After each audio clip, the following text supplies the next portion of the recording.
Hi friends, it's me Aju guys. അപ്പൊ ഞാൻ ഒട്ടും വയ്യാണ്ട്, സത്യം പറഞ്ഞാൽ കണ്ടില്ലേ, വേർത്ത് കുളിച്ച് ഒരു വർക്ക് കഴിഞ്ഞ് വന്നിട്ടാണ് ഞാൻ ഈ ഒരു വീഡിയോ ചെയ്യണത്.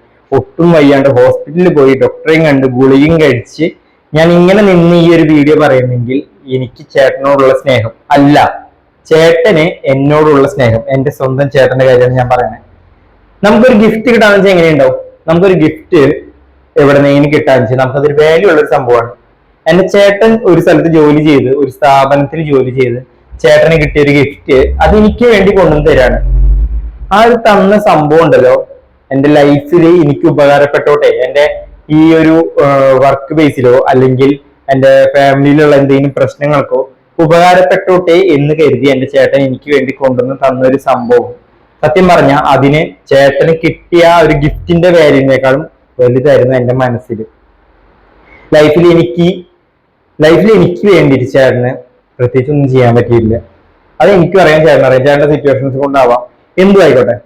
അപ്പൊ അതിൻ്റെതായ വിഷമ കാര്യങ്ങളൊക്കെ ഉണ്ടാവും ഒരു അനിയൻ എന്ന നിലയ്ക്ക് എനിക്ക് നല്ല ആർക്കായിരുന്നു. പക്ഷേ എന്റെ ചേട്ടൻ അത് മൊത്തം മാറ്റി കളഞ്ഞു. ചേട്ടൻ തന്നൊരു സമയത്തുണ്ടല്ലോ, കെട്ടിപ്പിടിച്ച് കരയണോ അല്ലെങ്കിൽ അതിനെ എങ്ങനെ നന്ദി പ്രകടിപ്പിക്കണം എന്നൊന്നും എനിക്ക് ഒട്ടും അറിയാത്തൊരു സംഭവമായിരുന്നു. ഞാൻ ഒരു വർക്കിന് പോകാൻ നിൽക്കുന്ന സമയത്തായിരുന്നു എനിക്ക് തന്നത്. ഒത്തിരി നന്ദിയുണ്ട് എന്റെ ചേട്ടനോട്. കാരണം ഞാൻ ഇത് വെച്ചിട്ട് എന്തെല്ലാം ചെയ്യും, മാറ്റിമറിക്കും എന്നൊന്നല്ല.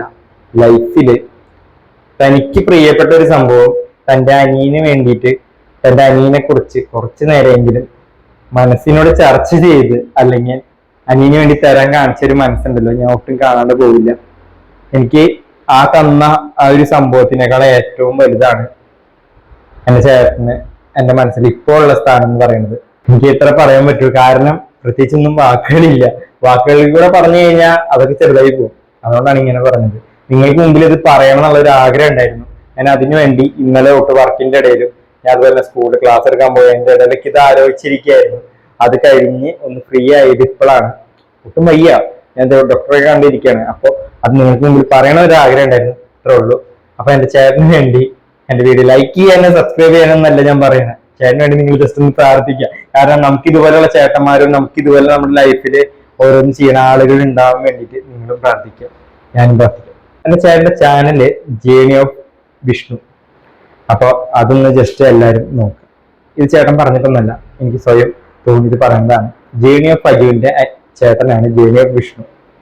അപ്പൊ നല്ല മനസ്സുള്ള എന്റെ ചേട്ടന് വേണ്ടിയിട്ട് 1000 നന്ദി ഈ അനിയന്റെ ഭാഗമാണ്. ഓക്കെ.